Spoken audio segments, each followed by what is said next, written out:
일상에 바쁜 여러분들을 대신해서 지식과 인사이트를 정리해드리는 매일 독서 매일 인사이트입니다. 오늘은 김누리 교수의 우리의 불행은 당연하지 않습니다. 이 책에 대해서 한번 살펴보도록 하겠습니다. 이 책은 한국인이라면 이제 누구나 읽어야 될 일종의 전공 필수 그런 텍스트가 아닐까 이런 생각을 해봅니다. 우리의 현재에 대해서 냉철하게 판단해 볼 수 있고 우리가 나아가야 될 미래에 어떤 사회를 만들어야 할 것인가 이런 것들에 많은 참고가 될 수 있는 그런 내용들이 소개되고 있는 책입니다. 그 제목이 우리의 불행은 당연하지 않습니다. 이 얘기는 뭐냐면 우리는 누구나 행복할 권리가 있다는 거죠. 그런데 인간이라는 게 이제 개인적 삶과 사회적 삶이라는 게 있잖아요. 또 실존적인 삶과 생활에 관한 삶이 있는데 우리 한국의 경우에는 이제 사회적 삶, 그러니까 사회가 구성원들을 케어해주는 그런 수준,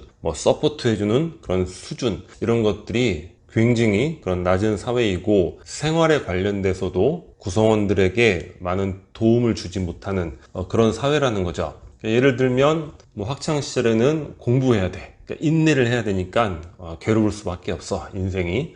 또 청년이 됐어요. 근데 그때는 또 열심히 일을 해야 돼. 젊어 고생을 사서 하는 거니까 또 인생은 괴로울 수밖에 없어요. 장년이 돼서는 이제 자녀를 교육해야 되는 거예요. 국가에서 교육비 지원해주고 그런 거 없잖아요. 대학 교육비 다 가정에서 내야 되죠. 원래 인생이 괴로운 거야. 노년이 됐더니 어떻게 됩니까? 지금 우리나라가 OECD 자살률 1위 국가인데 그 1위를 만드는 데 있어서 또 결정적인 비중을 차지하는 게 노인 자살률이에요. 결국 노년의 그런 삶의 종말, 그런 비극적 모습을 보이는 우리 대한민국 국민이 현재 그러한 삶을 이제 살고 있다는 거죠. 그래서 김누리 교수는 이제 독일에서 오랫동안 유학 생활을 했는데 독일에서의 생활을 하면서 비교가 되잖아요. 한국의 삶과. 그 과정에서 이제 우리의 삶이 이러이러한 부분에서는 상당히 문제가 있지 않느냐. 그리고 이러한 삶도 있더라. 이러한 모습들을 이 책을 통해서 아주 많이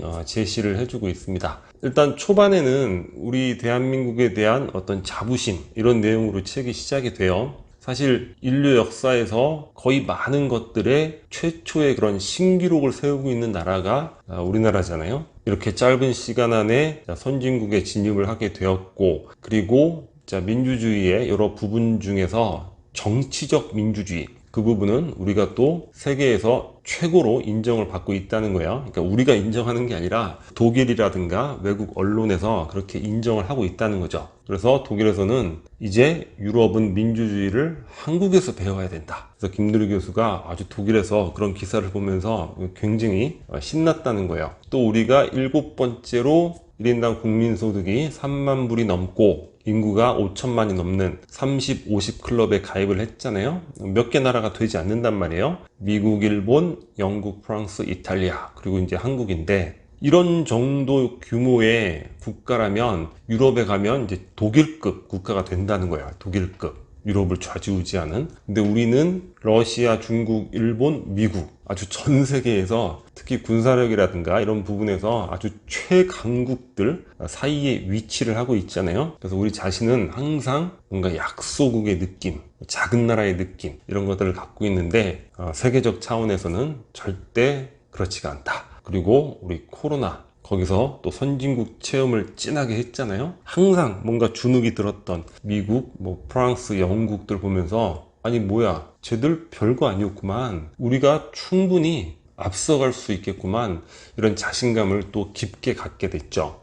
그런 자신감을 가졌다는 것 굉장히 중요한 것 같아요. 다른 분야에서도 이제는 항상 뒤쫓아가야지 선례가 없나 이렇게 생각하는 게 아니라 별거 아니구만. 우리가 앞서갈 수 있어. 여러 면에서 굉장히 많은 발전과 일종의 업적 이런 것들을 만들어 왔는데 하지만 모세혈관으로 들어가게 되면 다양한 그런 문화 지체 현상이 있다는 거죠. 사실 서구 국가들이 수백 년간 진행해온 그런 과정들을 수십 년 안에 모든 것들을 다 이뤄낼 수는 없잖아요. 그래서 많은 것들이 아직 부족하고 아쉬운 부분들이 있죠. 그런 것들을 이제 비관하거나 비판하는 그런 책들이 요즘에 많이 보이는데 너무 그렇게까지 할 필요는 없을 것 같고 관점을 잘 해왔는데 이제는 그러한 부분까지도 디테일하게 들여다보고 고쳐나갈 수 있는, 그리고 인류적 차원에서 뭔가 인류에게 새로운 삶의 모범, 그런 것들을 보여줄 수 있는 그런 방향으로 우리가 더욱 노력하자, 이런 관점을 가져보면 어떨까,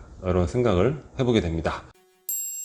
68혁명의 부재, 김누리 교수님이 자, 그러면 독일 사회의 여러 가지 긍정적인 부분들, 그리고 그것에 미치지 못하는 한국의 여러 가지 부정적인 모습들, 그런 것들의 근원적인 차이가 어디에서부터 기원하는가, 그 부분에 대해서 1968년에 세계적으로 발생했던 68혁명이 우리 대한민국에서는 부재했기 때문에 그러한 차이가 발생한다, 이렇게 진단을 하고 있습니다. 68혁명은 한국 분들은 거의 대부분 잘 모르시죠. 저도 띄엄띄엄 듣기만 했고, 작년인가 비혼 문제를 다루다가 프랑스의 동거혼 제도, 그거를 좀 살펴봤거든요.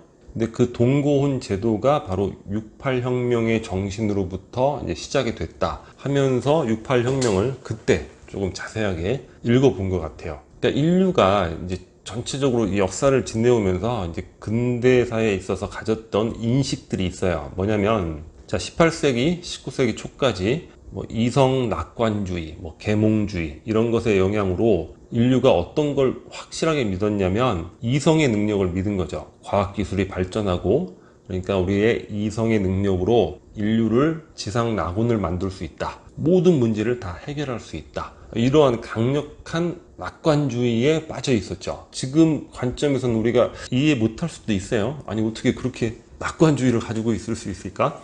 근데 당시에는 정말 그랬다는 거예요. 그런데 그런 인류를 다시 비관주의로 바꾸게 된 사건이 1차, 2차 세계대전입니다. 이성의 능력으로 과학기술을 발전해가지고 인류의 모든 문제를 해결할 것이다. 그런데 그게 무기를 만드는 데 사용되면서 이렇게 많은 사람들을 죽게 만드는 비참한 그런 상황들을 만들게 된 거죠. 그러니까 이성이고 이런 것들 믿을 수가 없다, 다 헛것이다, 이렇게 비관으로 바뀌면서 실존주의라든가 최근까지 포스트 모더니즘이라든가 이런 사상들이 면면이 이제 흘러오고 있는 거죠. 그런데 1차, 2차 세계대전을 지나면서 다시 경제적으로 복구되면서 평화로운 시기를 맞이하고 있는데, 미국하고 소련하고 하는 행동을 보니까 서로 핵무기에서 앞서가려고 아주 지구를 벌써 수십 번, 수백 번 폭파시키고도 남을 핵무기들을 계속 경쟁적으로 만드는 거야. 저게 뭐 하는 거지? 핵전쟁에 대한 공포.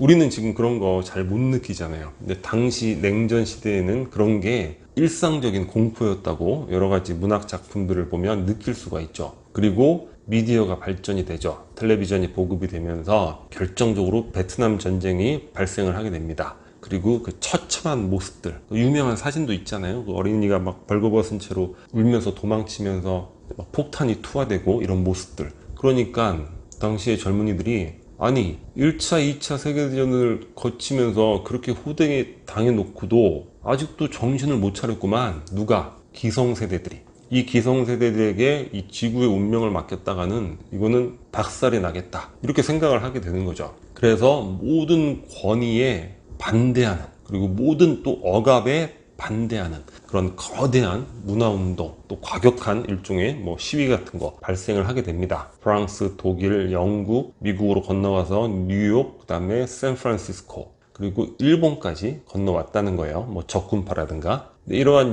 68혁명이 이제 한국에는 도달하지 못하게 되는 것이죠. 상상하기가 어렵죠, 사실은. 베트남 전쟁에 파병을 하고 있고 초동생들 나와서 태극기 흔들면서 응원하던 그런 시기였는데, 베트남 전쟁에 반대하는 그런 68혁명이 들어올 수는 없었다는 거죠. 근데 이 68혁명이 사회의 많은 부분들을 변화시키게 됩니다. 예를 들면 독일도 과거에는 교수들의 권위 이런 게 상당했대요. 그런 또 권력이라든가 이런 것들이 상당했는데, 68혁명 이후에는 총장을 투표로 뽑게 되고 조교가 총장을 하게 되는 그런 정도의 사회로 변화가 된 거예요. 모든 기존 권위가 다 허물어지는, 평등, 해방, 이러한 것들이 곳곳에서, 여성 해방, 미국 같은 경우에는 흑인 운동, 흑인 해방이라든가, 그러니까 우리가 지금 보는 자유분방한 서구 문화 이런 것들이 68 혁명으로 인해서 변화된 그런 모습이라는 거죠. 원래 서구가 그렇게 자유분방하고 일종의 뭐 진보적인 그런 사회는 아니었다는 거죠. 우리를 건너뛴 68 혁명에 대해서 우리가 한번 참고해 볼 가치는 충분히 있는 것 같아요. 독일 시스템이 과연 해결책인가? 물론 김누리 교수님이 독일의 제도, 독일의 사회 모습들이 일방적으로 다 좋고 한국이 이런 부분에 있어서는 일방적으로 나쁘다 이런 말씀 하시는 건 전혀 없습니다. 근데 독일이 좋은 것이라 하더라도 이것을 단순하게 우리 사회에 적용할 수 있을까? 그건 또 별개의 문제라는 거죠. 또 중요한 거는 독일이 사실 EU가 통합되면서 발전을 많이 했단 말이에요. 그러니까 EU 통합 전에는 유럽의 병자 국가라고 했던 나라가 바로 독일입니다. 근데 EU가 통합이 되면서 화폐가 1대1 가치를 갖게 되잖아요. 그러니까 독일 상품이 불티나게 팔려나가게 되는 것이죠. 지금은 유럽 경제를 거의 석권하다시피 하고 이끌어가고 있는 그런 나라가 됐죠. 여튼 중요한 거는 우리의 어떤 부정적인 모습들이 분명히 있어요. 아직 발전시켜 나가지 못하고 있는 특정한 부분에 대한 인식이라든가 특히 복지라든가 개인에 대한 사회의 관리, 지원, 도움 이런 시스템들을 상당히 부족하죠. 그런데 그거를 단순히 어떤 다른 나라의 예를 들면서 비교하면서 뭐 비판하는 것 약간은 조심스러워 해야 될 부분이 아닐까 그런 생각이 듭니다. 왜냐하면 많은 사람들이 일방적으로 그런 얘기들을 많이 해요. 아니 북유럽에는 이게 이렇게 됐는데 왜 한국은 이게 아니고 독일은 이렇게 되는데 한국은 왜 프랑스는 이렇게 되는데 왜 아니 미국은 이렇게 되는데 그건 다른 문제죠. 반대로 또 우리가 나은 부분들이 또 확실히 있단 말이죠. 그래서 이 나라의 이 부분이 좋다고 해서 이 나라의 이 부분이 또 완전히 나쁘다고는 할 수 없는 부분이고 우리에게 중요한 거는 우리가 뭐 좋은 부분이라고 해서 단순히 답습하는 그런 게 아니라 우리의 발전의 그런 맥락 속에서 받아들일 건 받아들이고 우리가 더 높은 수준으로 만들어 나가야 되지 않을까. 아까 말씀드렸듯이 이게 단순히 좋고 나쁘고 부족하고 그런 게 아니라 어떤 우리가 인간이라는 보편 차원에서 뭔가 인류에게 희망을 줄 수 있는 그러한 삶의 모습을 상상해내고 창조해낼 수 있어야 된다. 이런 차원에서 우리가 생각해 봐야 되지 않을까. 그러니까 이런 책을 읽으면서 한국은 역시 이런 부분이 부족해. 이게 아니라, 이런 부분들을 어떻게 보완해서 더 나은 삶의 모델을 만들어 나갈 수 있을까? 그런 차원으로 우리가 상상하고 노력해야 되지 않을까? 그런 생각을 해보게 됩니다. 자, 오늘 영상은 여기서 마치도록 하겠습니다. 캐릭터처가 구독 버튼이고요. 구독과 좋아요 많이 부탁드리겠습니다. 감사합니다.